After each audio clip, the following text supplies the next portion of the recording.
আসসালামু আলাইকুম। কেমন আছেন সবাই? আশা করি আল্লাহর রহমতে ভালো আছেন। বোনদের বাসায় কাজের বাসা হুট করে চলে আসা। এটা ওর লিভিং রুম, ফার্স্ট রুম। আসার পরে তো ও খুব সারপ্রাইজ হয়ে গেছে যে আমি ওকে না জানিয়ে আসছি তো। আমার বোনটা বেচারা ঘুরতে যেতে পারে না, শুধু প্যারায় থাকে আর ঝামেলায় কাজকর্মে। হাজব্যান্ড থাকে বিদেশ, তাই ওরে তেমন একটা ঘুরতে যাওয়া হয় না। আমি আসলে একটু বের হয় আর নতুবা বের হওয়া হয় না। ওই কাজ থাকলে হয় আর নতুবা হয় না। তো ওর ফুল বেডরুম ক্লিন করা হয়েছে, ও নিজ হাতে করছে, হেল্পিং হ্যান্ড আসেনি আজকে তাই। তো রান্নাবান্না করতেছে, আমি একটু আবার দেখতেছি, বলতেছে আমি একটু করে দিই, ভাজতেছে চিকেন। বইন্ডা জাম ভরতাম বানাইতে বললো, আমি বানাইলাম, প্লাস খাচ্ছি, ওরাই খাইতেছে, কাজ করতেছে। যে অনেক মজা হয়েছে, অনেক মজা হয়েছে, বেচারি কাজ করতেছে। আর আমি বসে বসে জাম ভর্তা খাচ্ছি। আমাকে বলতেছি তুমি জাম ভর্তা খাও, পরে দুপুরে খাওয়া দাওয়া করো। তো ও হচ্ছে বাইং মাছ না কি যেন বলে এটাকে, এটা রান্না করছে। মজা হয়েছে খুব। আমি যদিও ওইভাবে খাই না, তারপরে টেস্ট করে দেখতেছি, টেস্ট হয়েছে, খুব মজা করে রান্না করছে, ভেজে দেন তারপর রান্না করছে। দেশি বাইং মাছ তো তাই। আর গরম পড়ছে প্রচণ্ড।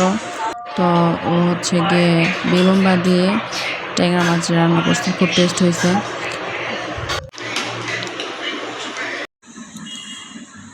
তো খাওয়া দাওয়ার পরে আম খাচ্ছি, অনেক মজার ছিল, টেস্ট ছিল, রূপালি আম ছিল। তো আবার হচ্ছে ও বিকেলে সিঙ্গারা এনেছি, খেয়েছি, ওর রুমের দিকে যাচ্ছি একটু বিকেলে। ওর বারান্দাটা খুব সুন্দর। গাছ প্রেমিক, সেখানে সজনা, এখানে ধনিয়া পাতা লাগাইছে, আবার একটা রক্ত জবা না কি বলে এটা শুকায় গেছে, এই যে একটা কলি হবে। ধনিয়া পাতা হইছে, পরে এখানে ধনিয়া লাগাইছে, তারপরে যে কয়েকটা টব। ওর আগে অনেক সুন্দর সুন্দর গাছ ছিল, ফুলের গাছ ছিল, মারা গেছে। এখানে একটা গোলাপ ফুল গাছ আছে, একটা গোলাপ ফুল ফুটছে। এখানে তো মাশাআল্লাহ 12 মাসের একটা আম গাছ আছে, শুধু ফুল হয়।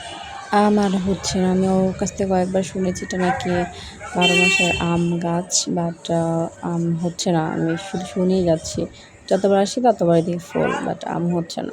পুরো বারান্দাটা খুব সুন্দর ছিল ফুল গাছে, বাট এখন শুকিয়ে গেছে, সব কিছু মারা গেছে। এখানে একটা গোলাপ ফুল। তো আজকের দিনটা একদম সিম্পল এবং ভালো মুহূর্ত কেটেছে ওদের বাসায় ওর সাথে। ও একা থাকে, তো মাঝে মাঝে আসলে ও খুশি হয়, আমার ভালো লাগে, মনটা ভালো হয়। আর মন খারাপ থাকলে মাঝে মাঝে ওর বাসায় আমি যাই, আমাকে আমার হাজব্যান্ড এসে নিয়ে যাবে। তো চলে যাচ্ছি। ভিডিও ভালো লাগে লাইক কমেন্ট সাবস্ক্রাইব করতে ভুলবেন না। আল্লাহ হাফেজ।